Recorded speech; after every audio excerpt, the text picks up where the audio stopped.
오늘도 많은 사람들이 묻습니다. 하나님이 어디 계시냐고. 하나님이 어디 계시냐고. 하나님이 계시면 왜 이렇게 복잡하냐고. 왜 이렇게 일이 잘 안 되냐고. 하나님 정말 계시냐고 묻습니다. 그런데 하나님 그렇게 멀리 계시지 않습니다. 오히려 하나님은 너무나 가까이 계십니다. 하나님의 얼굴을 볼 수 있다면 어떤 얼굴일까요? 하나님의 얼굴을 한번 그려보세요 하면 어떻게 그리실래요? 하나님의 얼굴은 오늘 말씀 제목에도 나와 있듯이 바로 부모님의 얼굴입니다. 뿐만 아니라 조금 더 늙으신 할아버지, 할머니의 모습입니다. 옆에 계신 나이 드신 분이 하나님의 얼굴입니다. 이해가 되나요? 그러나 저는 오늘 깨달음을 드리려고 합니다. 하나님이 이렇게 가까이 계신 것을. 이런저런 조건을 요구하며 그 조건을 따라 살아가야 하는 이 세상, 거기서 오히려 조건의 영역이 아닌 무조건의 사랑의 영역을 주님께서 만드셨는데 그것은 바로 가정입니다. 엄마 아빠가 있는 가정이에요. 그 가정에는 세상은 다 조건을 붙여서 살아가지만 그래도 가정만큼은 무조건의 영역입니다.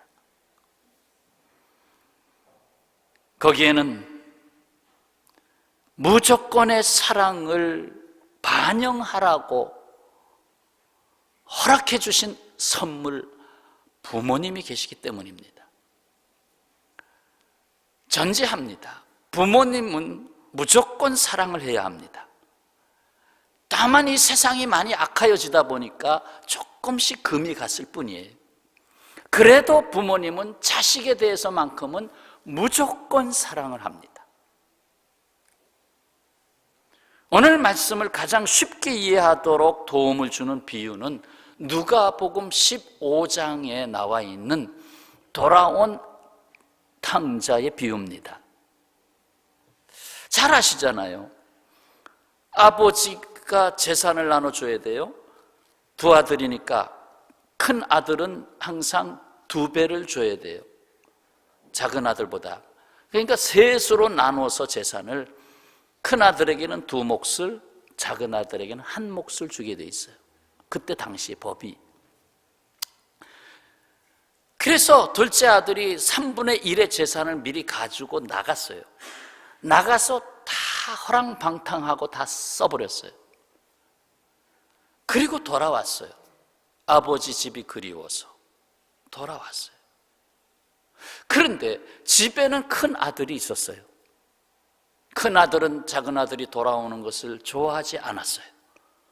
왜? 자신에게 남아있는 2몫의 재산이 있는데 거기에 다시 또 다른 아들이 들어온다는 것은 못마땅한 것입니다. 자기 재산에 축이 날 것을 알고 있습니다. 틀림없이 아버지가 살아계시면 얘야, 내 동생이 돌아왔는데 아무래도 내가 조금 더 떼어줘야 되겠다. 그래서 이 큰 아들은 못마땅한 겁니다. 그럼에도 불구하고 무조건 사랑을 베푸시는 아버지의 모습은 바로 거기에 나타나고 있습니다. 자, 63세를 살다가 세상을 떠난 세계적인 유명한 사람이 한 사람이 있습니다. 인생을 슬픔과 고통과 외로움 속에서 살아온 한 아버지가 있습니다. 한때는 아주 유명한 화가였습니다. 그래서 많은 그래도 힘있던 부호들이 그 사람에게 와서 초상화를 그리기를 원했어요. 그래서 초상화를 그려서 거기서 많은 돈도 생겨났고 그런 대로 꽤 유명한 사람이 됐습니다.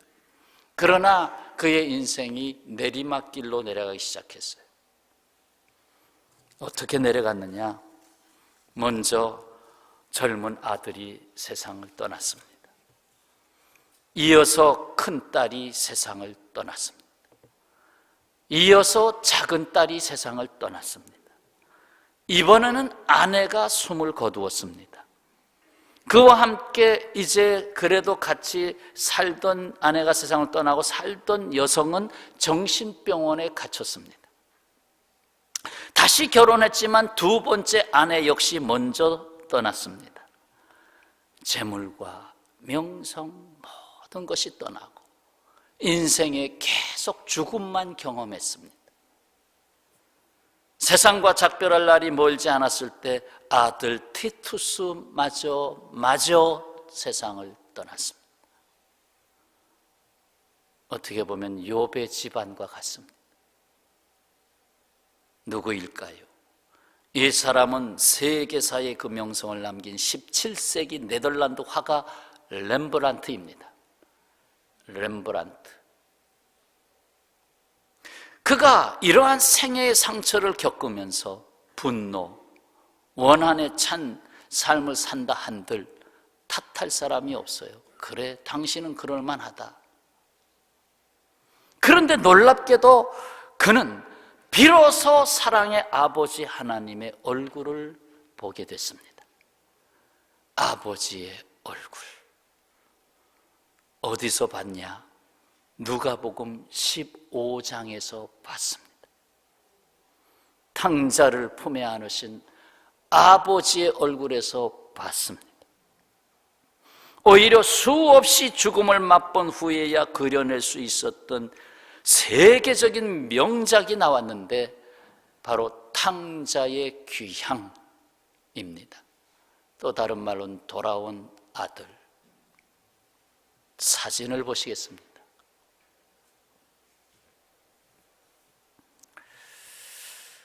좀 눈여겨보시기 바랍니다. 아버지가 보이고 품에 안긴 돌아온 탕자가 보이고 오른쪽에 뻗뜩 서 있는 큰아들이 보이고 거기에는 빛이 조금 아버지의 형상을 닮았으니까 조금 빛이 남아 있습니다. 그리고 그 옆에는 하인들이 그 뒤에도 있고 모든 조명의 밝기는 바로 탕자 뒤에 두 손을 모은 그 자리에 가장 밝게 모아져 있습니다. 아들을 기다리다가 허리가 굽어졌습니다. 아들을 안은 모습, 물론 허리를 굽혀서 안을 수 있겠지만 허리도 굽어지고 아버지의 얼굴 늙어지고. 자, 얼굴을 확대하겠습니다. 두 번째 사진.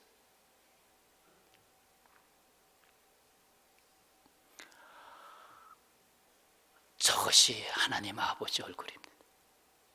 렘브란트가 그린 하나님 아버지 얼굴인데 저 얼굴은 우리가 집안에서 늙어진 아버지, 할아버지 얼굴에서 볼 수 있습니다. 눈을 뜨긴 떴는데 눈의 초점이 다른 데 가 있습니다. 왜? 시력을 잃었기 때문에. 아들 들려오는 소식마다 고통스러운 소식. 아버지의 사랑이 그래도 둘째 아들에게 가 있는데 맨날 눈물로 아들을 기다리다 보니까 시력을 잃었어요.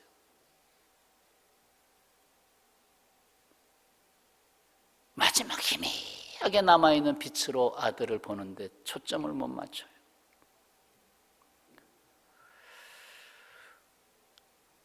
자, 아버지의 권위는 어디 있습니까? 하나님이 어디 있습니까? 찾는데 하나님은 이렇게 나타나셨어요. 아들을 측인히 여기는 아버지의 마음으로, 측인히 여기는, 긍휼히 여기는 아버지의 얼굴입니다. 거기에서 권위가 나타납니다. 겉으로 보이는 얼굴이 아니라 수많은 죽음의 고통을 겪어낸 아버지의 영혼이 저기 보입니다. 어쩌면 렘브란트의 얼굴이 비춰지는지 모르겠습니다. 바로 자녀들과 함께 겪어낸 고난의 세월이 담긴 우리들의 부모의 얼굴에서 항상 보이는 모습입니다. 이 땅에 오신 하나님의 얼굴입니다. 더욱이 십자가에 달려서 죽으시며 고통당하신 예수님의 얼굴도 저기에 담겨 있습니다. 이것이 하나님의 얼굴입니다. 그렇습니다. 아버지는 눈으로 말씀하시는 것이 아니라 이제 손으로 말씀하십니다. 그 다음 사진 보겠습니다. 두 손으로 돌아온 아들을 껴안습니다. 머리는 헉 벗겨져 있습니다. 그것도 의미가 있어요. 죄수는 머리를 다 깎아버립니다. 죄인으로 돌아온 아들 껴안고 있습니다. 용서, 화해, 치유, 품에 안긴 안식, 비로소 내가 쉼을 얻는구나. 그리고 다시 일어날 능력을 입히시는 바로 그 자리입니다. 아버지의 망토가 보입니다. 붉은 피의 색깔로 표현됐고 저 망토는 마치 두 날개와 같습니다. 두 날개. 시편 36편 7절 하나님이여 주의 인자하심이 어찌 그리 보배로우신지요 사람들이 주의 날개 그늘 아래에 피하나이다. 주의 날개 그늘 아래 피하나이다. 무엇보다도 우리가 보아야 할 부분은 바로 두 손입니다. 그런데 두 손이 짝짝입니다. 너무나 달라요. 안 다른가요? 왼손, 아버지의 왼손이 여러분의 보시기엔 오른쪽에 보이죠? 그 손은 강하게 보이고 투박하게 보이고 거세게 보입니다. 아버지의 손입니다. 강직하게, 그래도 바르게 살라고, 다시 살 수 있다고, 내가 너에게 힘을 주리라. 얘야, 내가 살아온 어깨에 인생의 무게가 크구나. 내 어깨에 내 손을 얹었다. 그리고 등 뒤에 또 다른 손이 있는데 이 손은 부드럽습니다. 아름답게 보입니다. 바로 여성적인 손입니다. 그래서 하나님 아버지의 부성적인 모습과 모성적인 모습을 함께 표현했습니다. 그리고 안아줍니다. 그렇습니다. 하나님은 아버지의 손과 어머니의 손으로 품고 있습니다. 이것은 가정에 이루신 하나님의 신비입니다. 가정에는 아버지의 손이 있고 어머니의 손이 있습니다. 아버지가 인서서가 할 때 어머니는 뒤에 와서 얘야 그래도 힘을 내거라. 어머니의 손이 뒤에 또 있습니다. 아버지는 돌아온 아들을 배에다가 품고 있어요. 제가 이 책을 주문했는데 조금 일찍 주문할 걸 그래도 빨리 와가지고 어저께 점심시간에 이 책이 들어왔어요. 탕자의 귀향. 헨리 나우엔이 진 책. 뒤에 제 2편까지 들어있어서 400페이지가 넘는 책입니다. 그거를 속독으로 꼭 필요한 말씀을 읽었어요. 그래서 오후 2시에 읽기 시작해서 저녁 7시에 다 끝났어요. 거기에서 주시는 감각적인 말씀과 제게 주시는 깨달음이 오늘 말씀에 실렸어요. 그 헨리 나우엔이 말하기를 왜 탕자를 배에 품었는가? 이것은 하나님의 자궁으로 회귀한 것이다. 하나님의 자궁으로 회귀한 것이다. 자궁은 아기가 자라나는 집입니다. 새로운 신생아로 탄생하는 준비가 되는 곳. 아버지의 자궁으로, 모성으로 표현하면 어머니의 자궁으로 돌아온 그 자리입니다. 고통의 세월을 살았던 렘브란트가 그린 이 그림을 보면 하나님께서 부모를 통해서 하나님의 얼굴을 대신하고 있다는 것입니다. 부모를 통해서 하나님의 얼굴을 대신한다. 물론 가끔 가다 좀 빠진 사람도 있어요. 뭐 요즘 그런 생각들 같잖아요. 결혼해도 애기 낳지 말고 살자. 애기 낳으면 교육비 들어가야지. 병 걸리면 병원에 데려가야지. 그 짐이다. 그냥 애기 낳지 말고 우리끼리 알콩 달콩 검은 콩 하면서 살자. 그래서 두 내외가 열심히 돈 벌어서 열심히 해외여행 세계 일주하고 나중에 돈 남으면 요양원에 한 1억 정도 갖다 주면 남은 여생 평안하게 살 수 있으니 그렇게 살자. 아예 아기를 안 낳자는 거예요. 과연 조건 없는 사랑이 실천될 수 있는 가정인가? 아마 그런 생각을 살고 살다가는 깨지기 쉬울 거예요. 아기가 없으니까 아이 우리 헤어지자. 쉽게 헤어져도 뭐 어차피 걸릴 것도 없고. 그 다음 세대는 어디 있습니까? 요즘 세상이 그래요. 점점 더.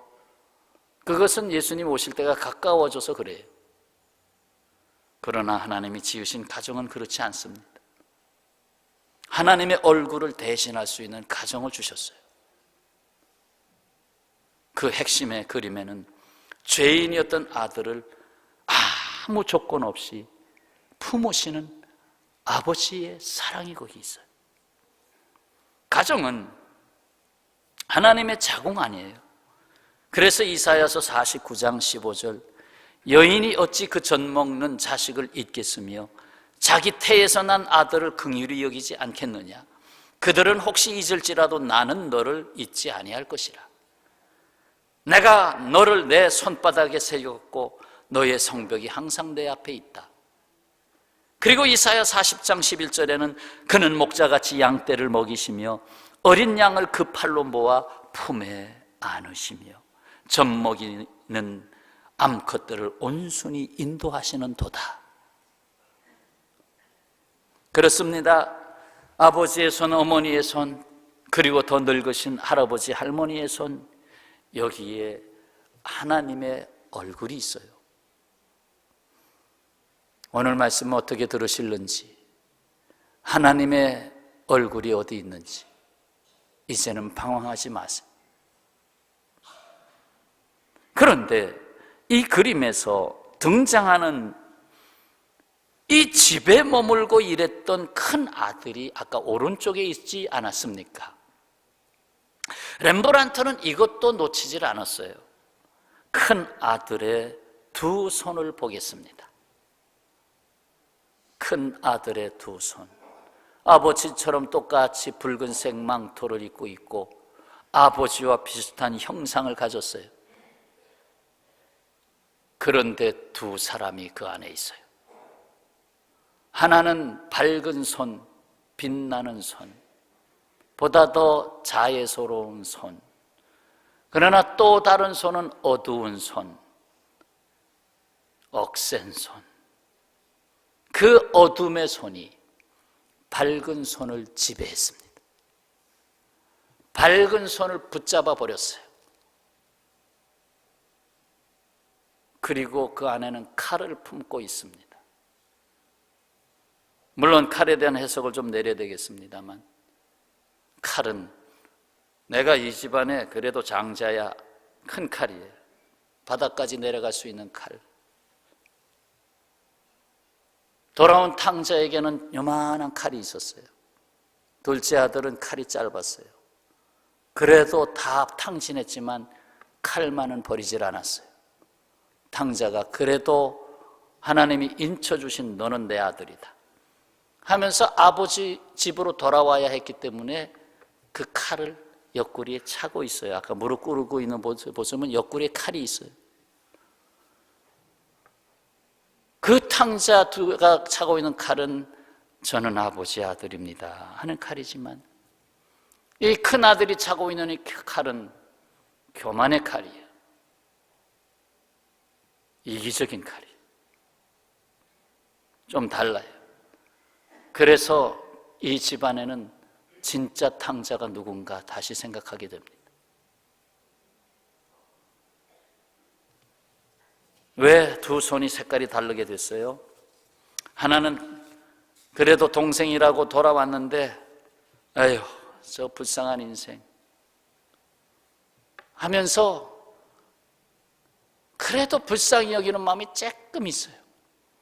그게 밝은 손이고, 그러나 역시 큰 손이 지배하고 있어요. 얘야, 너는 내 몫을 받아가지고 다 나갔으면 집에 돌아오질 말아야지. 왜 우리 집에 다시 짐이 되느냐? 왜 나에게 짐을 주느냐? 나는 나의 삶이 있다. 그러면서 두 마음이 싸우고 있는 거예요. 그러면서 그 칼을 품고 있으면서 무슨 생각했겠어요? 사랑으로 품지 않고 옆에 와서 아버지 곁에 같이 무릎을 꿇고 동생 아우 그래도 잘 왔어, 그래도 잘 왔네 하고 옆에 와서 이렇게 있으면 얼마나 좋아.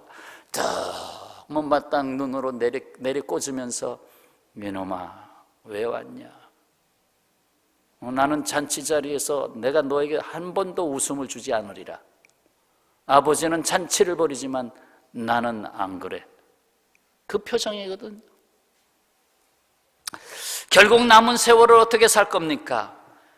이제는 내가 기다리고 있는 것은 내게 두 몫을 준 그 두 몫을 받을 나는 아버지가 돌아가셔야 된다. 살아있을 때는 내게 예정만 돼 있는 거지 내게 아니다. 내 소유권을 주장할 수가 없다.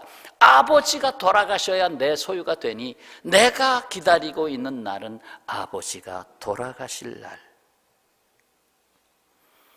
그리고 내 동생이 나보다 더 오래 살으면 이 재산은 내 동생에게 갈 수도 있을 텐데, 내 동생이 나보다 먼저 죽어야 되는데, 너무 상상을 많이 했나요?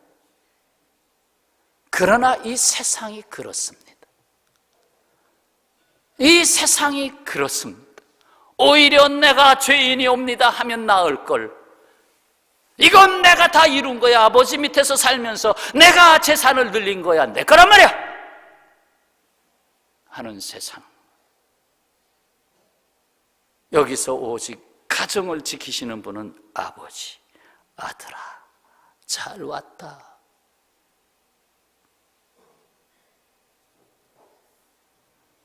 오늘 본문으로 말씀을 이어붙이겠습니다. 사도 바울은 믿음의 아들로 함께 동역자로 삼았던 디모데에게 두 번째 편지를 보냈습니다. 여기서 내 속에 있는 믿음은 외할머니 로이스와 어머니 유니게 속에 있다고 했습니다. 그리고 그 내 안에 부모로 통해서, 할머니를 통해서 내 안에 들어와 있는 그 믿음을 내가 안수함으로 더 불일 듯 일어나게 하기를 원한다. 이건 네가 유산으로 받은 믿음이다. 그것이 불일 듯 일어나게 할 때 너는 이 세 가지를 갖고 목회를 할 수 있었으면 좋겠다. 그 세 가지가 디모데후서 1장 7절. 하나님이 우리에게 주신 것은 두려워하는 마음이 아니요 오직 능력과 사랑과 절제하는 마음이니. 여러분, 이 세상 살아가면서 두려움이 막 들어올 때는 언제입니까? 사랑이 식을 때입니다. 사랑으로 살지 않을 때는 두려움이 옵니다. 분명히 요한 서신에서도 말했습니다. 사랑은 두려움을 내쫓아요. 사랑 안에는 두려움이 머물 수가 없습니다. 조건적인 사랑을 하면 두려움이 오지만 무조건적 사랑을 하면 두려움이 발붙일 수 없습니다. 그래서 두려워하는 것이 아니다. 디모데야, 너는 두려워하는 마음이 아니고 너에게 준 마음은 오직 능력, 사랑, 절제하는 마음이다. 그런데 이 세 가지는 사실상 같은 줄기를 갖고 있어요. 그래서 덧붙이면 사랑의 능력이고 조건 없는 사랑이고 사랑을 위해 자기를 통제할 수 있는, 조절할 수 있는, 때로는 비우기도 하고 때로는 버리기도 하고 할 수 있는 절제하는 것. 결국 이것은 조건 없는 사랑을 실천하기 위한 것들입니다. 거기에 능력, 거기에 사랑, 거기에 절제가 함께 보는 측면에 따라서 달리 보이는 것뿐입니다. 한 간호사가 남긴 실제적인 이 이야기를 담으면서 오늘 말씀을 접겠습니다. 몇 년 전 그녀가 간호사로 일할 때였습니다. 아침에 그녀가 출근을 해보니 아직 진료가 시작되기 전 9시 전이었는데 그 병원 문 바깥에서 기다리고 있는 사람이 있어요. 25살 남짓 돼 보이는 젊은 아가씨와 머리가 희끗희끗 휘어져 버린 한 아주머니였습니다. 그 두 사람은 아마 모녀인 듯 했습니다. 서로 손을 이렇게 맞잡고 뭔가 이야기를 주고받고 있습니다. 그래서 그 엄마가 딸의 손을 이렇게 쓰다듬어 주면서 뭔가 긴장되면서도 뭔가 따뜻한 미소도 함께 담겨있는 정말 어떻게 보면 희한한 장면이 연출되고 있습니다. 잠시 후 원장 선생님이 오시고 그녀는 이 두 모녀를 원장실로 인도했습니다. 진료가 시작되기 전에 이 아줌마 곧 엄마지요? 엄마가 원장 의사에게 말합니다. 애가 제 딸 아이예요. 제 딸이에요. 옛날 그러니까 초등학교 들어가기 전에 외가에 놀러 갔다가 그만 농기구에 다쳐서 왼손의 손가락이 다 잘라졌습니다. 다 잘라졌어요. 그때에 이 손가락 접합 수술로 4개는 살렸습니다. 그래서 하나, 둘, 셋, 4개는 살렸어요. 그런데 요 4번째 손가락은 살리질 못했습니다. 선생님, 한 달 후에 제 딸아이가 결혼을 합니다. 사위 될 사람은 뭐 장모님 걱정하지 마세요. 뭐 그 손가락 하나 없는 게 뭐 큰 문제입니까? 하지만 애미로서는 그렇지 않네요. 시집가는 딸에게 그래도 사랑하는 사위가 끼워줄 결혼 반지를 끼워줄 손가락이 없어요. 그 4번째 손가락이 있었으면 좋겠는데 선생님, 제가 늙었어요. 늙었지만 제 손가락을 가지고 잘라서 아마 새끼손가락이 제일 낫겠지, 그 중에 잘라가지고 접붙일 수 있겠습니까? 잠시 정적이 흐릅니다. 원장 선생님의 눈에서 눈물이 주르르 흘러내립니다. 그럼요, 가능합니다. 예쁘게 해드릴 수 있습니다. 모녀의 눈에서도 눈물이 주르르 흘러내립니다.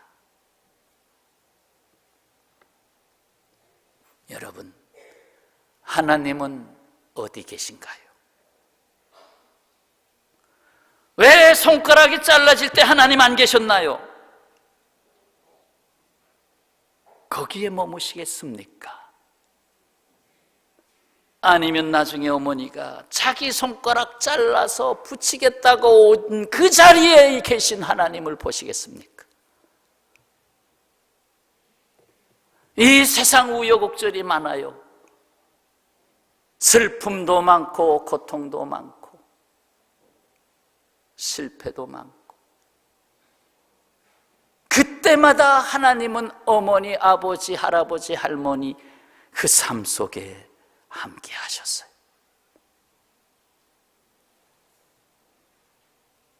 하나님 어디 계십니까? 손가락을 잘라서 수술하겠다고 하는 거기에 계시지 않았습니까?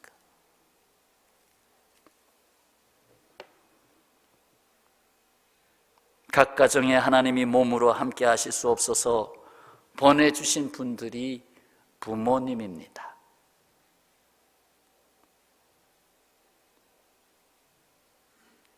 그렇죠. 조건 때문에 또 모든 것을 조건을 붙여야 하는 세상 속에 부모님들이 얼마나 고민하고 계십니까?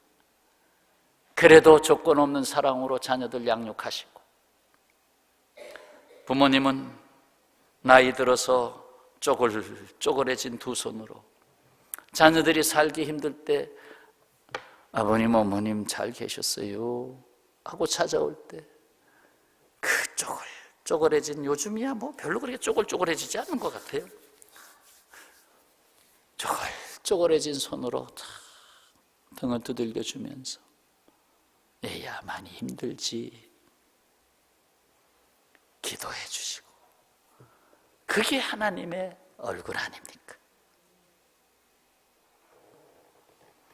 부모님은 고난의 언덕을 넘으며 조건 없는 사랑으로 살다가 주님 오라 하시면 갈 겁니다.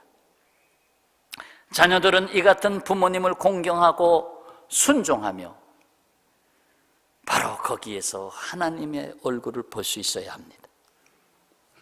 그리고 거기서 받은 사랑으로 다시 내 자식들을 양육하고, 그리고 이 세상 허물어져가는 세상 속에 하나님이 여기 있습니다 하고 하나님의 그림자처럼 이 세상에서 살아야 합니다.